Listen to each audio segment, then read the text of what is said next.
homestaging está mudando o mercado imobiliário de usados no Brasil? É sobre isso que eu vou falar neste vídeo. E esse é um pequeno trecho da primeira pesquisa de homestaging realizada aqui no Brasil por mim, Chay Campos. Bem, vamos conferir? Meu nome é Kleber Sobrinho, sou especialista do mercado imobiliário, atuo há quase 20 anos nesse mercado e há cerca de 10 anos eu cheguei aqui, no Centro Histórico de Porto Alegre, onde entendi que eu deveria criar uma identidade para poder me especializar no meu mercado. Quando eu cheguei aqui, havia um estigma muito grande sobre a questão dos imóveis usados e da forma como as pessoas se relacionavam com o bairro. Afinal de contas, estamos falando do centro de uma cidade. E de forma cíclica, os centros urbanos, eles deixam de ser valorizados para que outras regiões valorizem. E aí acaba que a gente vê essa migração das famílias da região. Só que ao mesmo tempo, eu entendi que aqui sempre havia uma rotatividade de negócios por imóveis de passagem. Daí então passei a criar uma identidade na região, querendo demonstrar o que as pessoas não enxergavam aqui em relação ao bairro, demonstrando o que tinha de legal, o que tinha de valor e o que fazia com que as pessoas se conectassem com o bairro. Passado isso, depois de um período de um tempo, eu entendi que para que eu pudesse ser relevante aqui na região, eu tinha que encontrar uma maneira de requalificar esses imóveis para que eles fossem vendidos. Por quê? Nós, como sociedade, estamos sempre em busca do novo, do moderno e do lançamento. Então, como o imóvel usado ele é vendido? Muitas vezes as pessoas tiram aquilo que tem valor, deixam para trás aquilo que não querem mais e esperem que alguém compre. Eu não conhecia ainda a questão do homestaging, para mim ainda era incipiente, mas eu entendia que precisávamos requalificar os imóveis para que eles pudessem ter liquidez e serem vendidos. Foi então que eu passei a estudar sobre isso até descobrir que realmente poderia fazer isso através de uma técnica, que é de fato o homestaging. E eu vou te deixar minha visão sobre o homestaging e o crescimento dele no Brasil.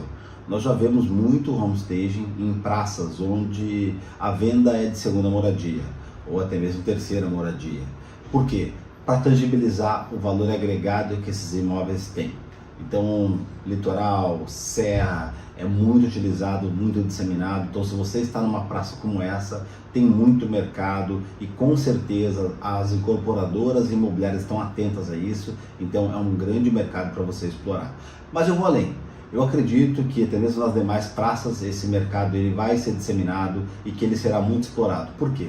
Porque já se validou, já se chancelou que isso agrega valor, aumenta a liquidez da venda e faz com que os negócios aconteçam de forma muito mais rápida. Então é de fato uma mudança de paradigma que a gente vai ainda levar um tempo para que ele ocorra de forma disseminada em todos os imóveis, mas a gente percebe que os players imobiliários e os players da incorporação já enxergam isso como um apelo comercial, como uma estratégia de venda. Então eu com certeza focaria nesse mercado se eu tivesse inserido nele.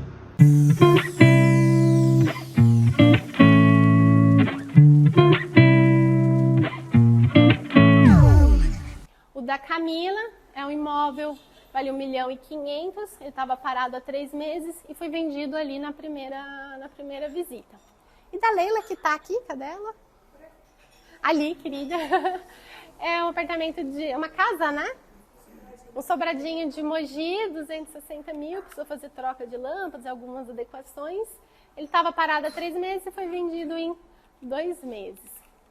E da Liliane, de São José dos Campos, também precisou fazer alguma modernização, tudo. 800 e... nesse valor, aqui a gente esqueceu de colocar o dado de vendas. Enfim.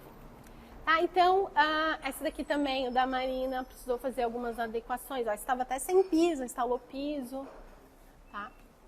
Aí eu entro numa questão agora dos imóveis com morador e sem morador.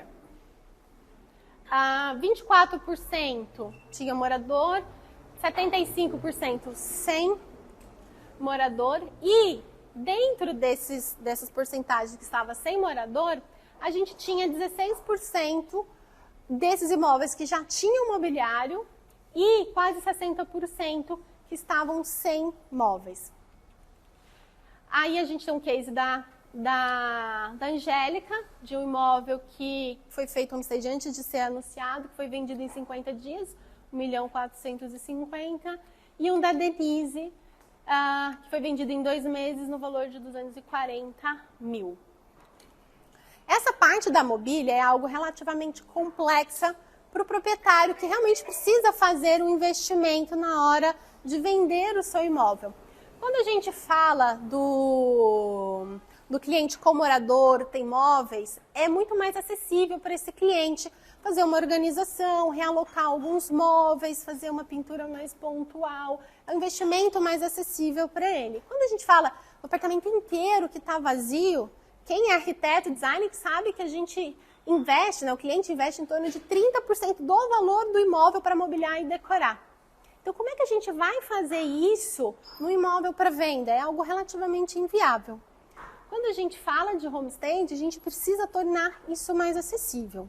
E aí, na parte de mobiliar e decorar, a gente tem algumas opções. Primeira opção, que é o que eu tinha lá em 2018, quando eu comecei a trabalhar com imóveis vazios.